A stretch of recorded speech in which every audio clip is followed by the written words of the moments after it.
Hi there, you've guessed it, it is of course Nick Dutch, the one and only, the great and glorious, soon to be famous, one day, Nick Dutch, back on the camera again, one more time. Hi there, how the heck's it going? Alright, we got another YouTube user who sent me a little message, and I'm going to answer these questions to the best of my ability in my own style, using my own ideas, not the opinion of anybody else, just mine, okay? This particular YouTube user says, I'm looking to create a servitor. Okay, good move. It's a good thing to play around with, nice thing to, experiment with, I would say cut your teeth, but obviously you can tell I've been doing far too much of that already recently, so never mind. Okay, looking to create a servitor, I need your advice. I'm here, I'm willing to help. When would be a good time to do so? Well, firstly I would say when you've actually got some skills together so you can do it. I mean, you don't drive a car unless you got some skills together to drive a car. Now, the creation of a servitor is still a hypothetical thing.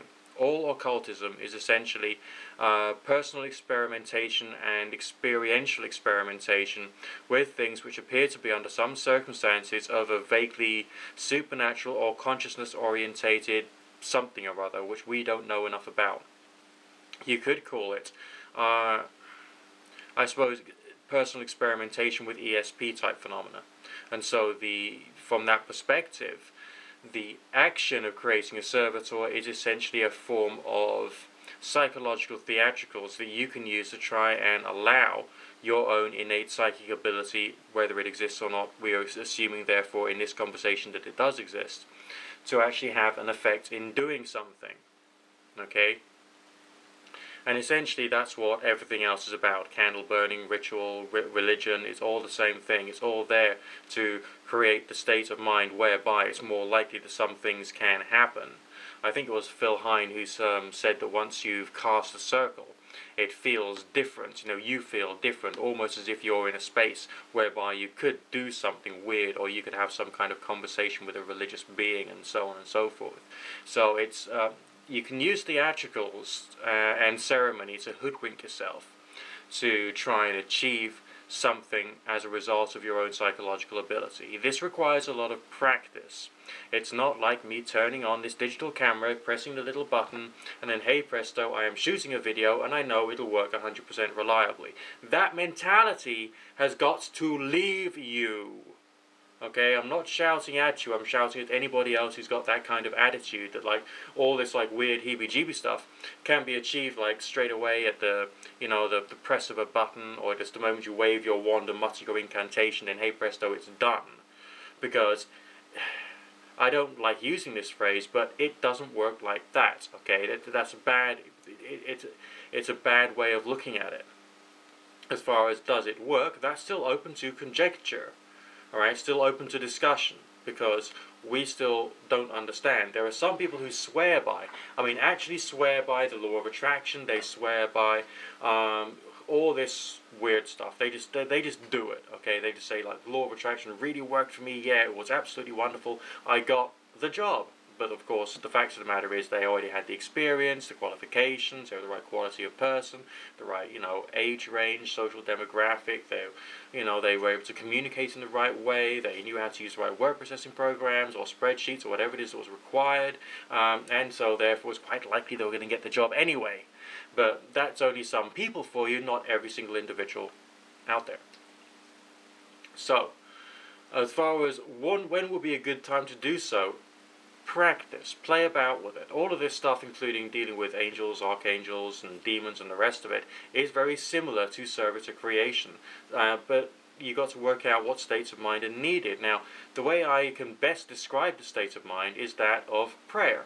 That's the kind of state of mind it is. It's a word which describes a certain mood, tranquil and reverent and somehow slightly trance-like, very mildly euphoric and in a religious state of mind. And then all the rest of it is using words, ideas, visualization, and everything else. And that's where all the ritual tools come into play, basically.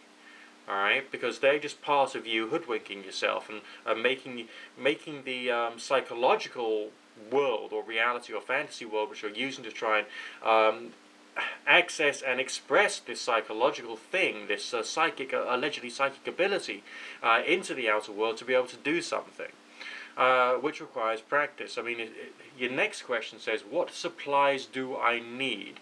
Well, you need to have a good visualization. You need to be able to do meditation. You need to be able to be in that weird, reverent, prayerful state of mind. You need to be able to give yourself that temporary suspension of disbelief. Just like when you go to a theatre and you get caught up in the story emotionally, okay? That suspension of disbelief. But you do the same thing with all of your psychological trickery which you're doing for yourself to try and bring about the belief or apparent belief that the thing is there. It's like when I'm doing a Ouija board seance, okay? The very fact that I'm in a meditative state of mind and I've got a Ouija board in front of me is enough for me to make it more likely that I can move into the state of mind of trying to have a conversation of sorts with something which feels in a certain weird psychological way, you know, to be there, like a sense of presence.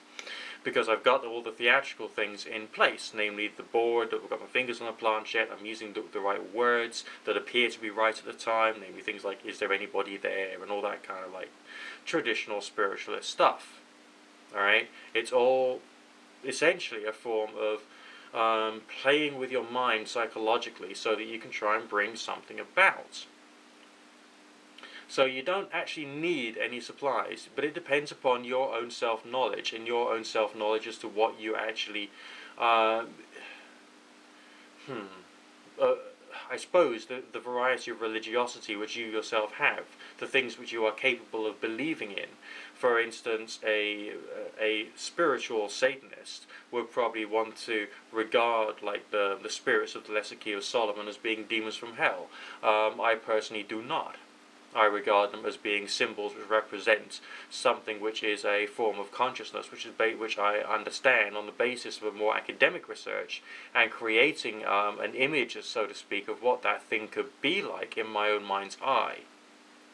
And that is the thing which helps me, or so it seems, must use the right words here, so it seems helps me to try and reach out into the seeming astral world and have communication with that particular thought form or consciousness or concept which may be floating around in the group mind of all of us human beings. Alright, hypothetically. Alright, and it's all hypothetical. There is no hard and fast sort of this is true, that is true, the other is true, because we don't know. There's only strange personal experiences that we have under some strange circumstances, and the methodologies that we create or we research as to how to try and bring them about. That's all we've got.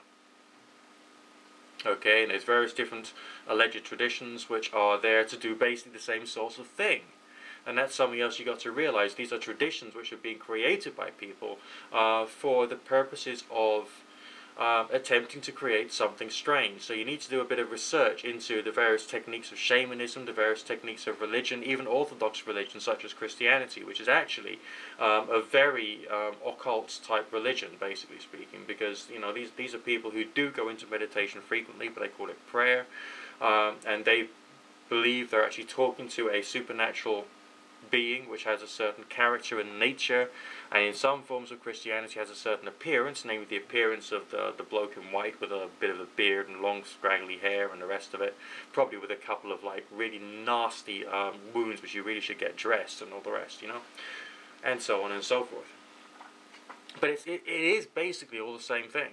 It's using the altered state of consciousness plus the theatricals plus the mythology as a means of bringing yourself to a point whereby you have a temporary suspension of disbelief in a meditative state of mind, which then enables you to do something. But you've got to understand the way that your own mind works with it.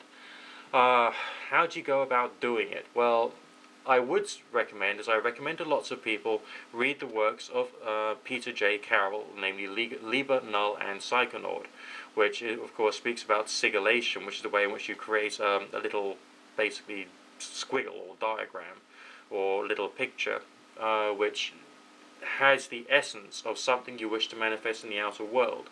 And from that, you then create the spirit concept as to what it's about, what its, in inverted commas, energy is, you know, its personality, its character, its nature, its rank, its the things it can do, the things it can't do, the things it's meant to do, and so on and so forth.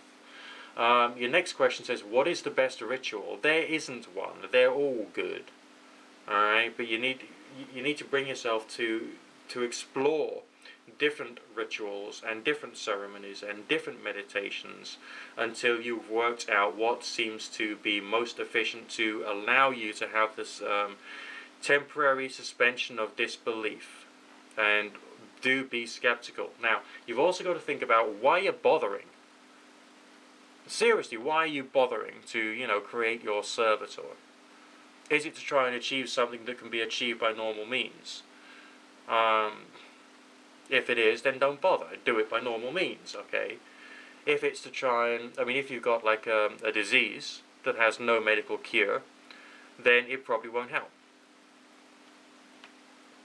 Alright, because there's no cures for diseases here. You must understand that and be aware of that. But it's a fun thing to explore and experiment with, because all of this occult stuff, the way that I see it, and therefore the way I'm going to explain it, is that this is personal experience generation, which is done for fun, done for pleasure, done to make you go, ooh, and all the rest of that. Because that is all we can do and say, alright? I can't turn around to you and say that if you take like magic wand A and you wave it in direction B in a certain way while saying incantation C, whilst burning candles of a certain colour D, then hey presto, your result will occur. Because if I was to say that, I would be lying. And so would anybody else out there who talks about this stuff in that way, primarily because they're non-thinking assholes. Okay? Personal, experiential experimentation. Nothing more, nothing less. Good fortune, God bless, have fun, don't go crazy. That's an order. Alright? Speak to you in a while.